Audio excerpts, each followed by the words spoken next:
இந்த மனித உடலில் இருந்து இந்த உடல் அழிந்தாலும் கூட வாழ்நாளில் என்று இந்த பூலோகத்தில் அழியாது இருப்பார்கள் என்று வரலாறுகள் தொன்மை தொட்டு நமக்கு கூறுகிறது. தொல்காப்பியர், அதை தொடர்ந்து திருவள்ளுவர் பெருந்தகை, அதை தொடர்ந்து அருள்பிரகாச வள்ளல் பெருமான், கிருபானந்த வாரியார் சுவாமிகள், இயேசு பிரான், நபிகள் நாயகம் போன்ற புத்தர், மகாவீரர் போன்றவர்கள் எல்லாம் எங்கே இருந்தார்கள் என்றால் இந்த உடலை துறந்தார்கள். ஆனால் உயிர்கள் இன்னும் எல்லாரிடத்திலும் வாழ்ந்து கொண்டுதான் இருக்கிறது.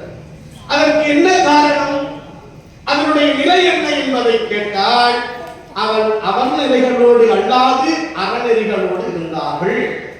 நாம என்ன பண்றோம், அவன நிலையோடையே வாழணும் நினைக்கிறோம். இந்த இடம், அந்த இடம், அந்த சொத்து, இந்த சொத்து, மனைவி, மக்கள், குழந்தை, குட்டி, அப்படியே அந்த சூழல்ல வாழ்ந்து இல்லற்பட்டு அவஸ்தைப்பட்டிருக்கிறோமே தவிர வாழணும்.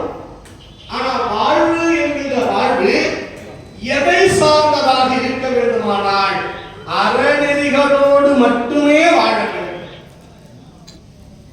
ஆடும் குழந்தை பெற்றுக்குது, மாடு குழந்தை பெற்றுக்குது, யானை, புலி, சிங்கம், கரடி, எறும்பு, யானை, முதல் எல்லா ஏன் ஒரு மரமுடன் ஒரு மரத்தை குழந்தையா பெற்றுக்குது. ஆனா அதுக்கு இதுதான் கணவன், இதுக்கு அதுதான் கணவன் மனைவி என்று சொல்லவில்லை. ஆனால் மனிதனுக்கு மட்டும்தான் அந்த மாண்பு இருக்கிறது. அந்த மாண்பு எதனால் இருக்கிறது என்றால், துறந்தார்க்கும் தூவார்க்கும் இறந்தார்க்கும் வாழ்வான் என்பான் துணை என்கின்ற 2000 ஆண்டுகளுக்கு முன்பாக நமக்கு காட்டி வைத்த அறநெறிகளோடு வாழக்கூடிய நிலை யார் ஒருவருக்கு இருக்கிறதோ அவர்தான் இந்த மனித வாழ்வு என்று காட்டுகிறது. அதனால் ஒரு கல்யாணம் இயல்பு நடக்கும். ஆனால் திருக்கல்யாணம் என்பது உலகத்தின் நீதிகளை படைத்து நடக்கும். கல்யாணம் ஆயிரங்காலத்து பயிரு, திருக்கல்யாணம் இந்த உலகம் தோன்றிய முதலாக உலகம் எப்பொழுது அப்படியே நீரினால், அக்னியினால், காற்றினால், ஆகாய பூதத்தால், பூமி நிலநடுக்கத்தால் எப்பொழுது இது ஒன்றோடு ஒன்று கலக்கிறதோ அதுவரையிலாக இந்த திருக்கல்யாண வழிபாடு நிலைநிற்கும். நம்ம கல்யாணம் ஒரு வருஷம் அவ்வளவுதான். அதுக்கு பிற்பாடு ஒரு 2 வருஷம், 3 வருஷம், ஒரு 10 வருஷம் போச்சுன்னா இந்த அம்மா சொல்லி இவரை கட்டிட்டு நான் பாடுற பாடு, அவர் சொல்லுவாரு என் தலையில எங்க அப்பா கட்டி வைத்த பாட்டு. இந்த 2மே நடக்கும். ஆனா சொல்லிட்டு 2 பேருமே வாழ்ந்துட்டு தான் இருப்பாங்க. என்ன தவிர ஒன்றுகிட்ட யாரும் குடும்பம் நடத்த முடியாதுன்னு இந்த அம்மா சொல்லலாம். இவரு சொல்லுவாரு நான் வந்து மாட்டிக்கிட்டேன். 2 பேரும் சொல்லிக்கிட்டு அப்படியே குடும்பத்தை நடத்திட்டு தான் இருப்பாங்க. ஆனால் ஒரு முழுவதும் இறைவனை நினைந்து வழிபட்டு செய்தால் திருவள்ளுவர் வாசகியாக நம்முடைய வாழ்க்கை எப்படி இருக்கும் என்றால், தேனினுள் இன்பம் கருப்போ சிவப்போ என்பது போல தேனினுள் சுவையை மாறாத தன்மையாக நம்மை வைத்திருப்பார்கள். அந்நிலையில் தான் இத்திருக்கல்யாண வைபவம் ஆண்டுதோறும் நமது சாமி அவர்கள்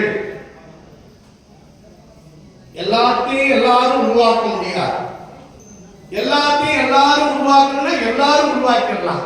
ஆனால் நம் சாமி அவர்கள் இந்த இடத்திற்கு வருவதற்கு எத்தனை கஷ்டங்கள், எத்தனை துன்பங்கள், எத்தனை வேதனைகள், எத்தனை துரோகங்கள், எத்தனை எதிர்ப்புகள், அதையெல்லாம் கடந்துதான் நமது ஸ்ரீலஸ்ரீ டாக்டர் தியாகராஜ சுவாமி அவர்கள் அவருடைய அன்புக்கிணங்க அவர் அருளை வாரி வணங்கியதின் காரணத்தால் அருளே வடிவாக இருக்கக்கூடிய அங்காள பரமேஸ்வரியை தலைமீது கொண்டு பரமேஸ்வரனுக்கும் பரமேஸ்வரிக்கும் இன்று திருக்கல்யாண வழிபாடு என்கின்ற வழிபாட்டில் நாமெல்லாம் கலந்து கொள்கின்ற தவப்பெயர் இருக்கிறது. அத்தகைய இன்பத்தை எல்லோரும் கொடுக்க நினைத்திருந்தாலும் அவர் வாயிலாக, குருவின் வாயிலாக நமக்கு திருவருளை பெற இருக்கின்றோம்.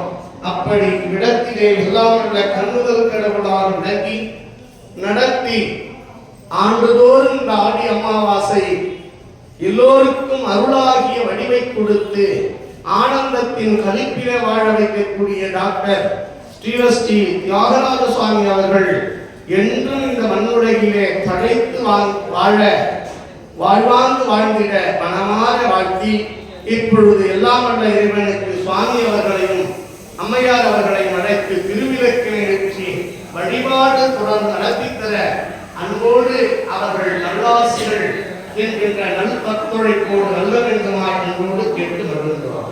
ஆரூரவர்தரசே போற்றி, சிரா திருவையாய் போற்றி, ஆரோய் கணகத்திரளே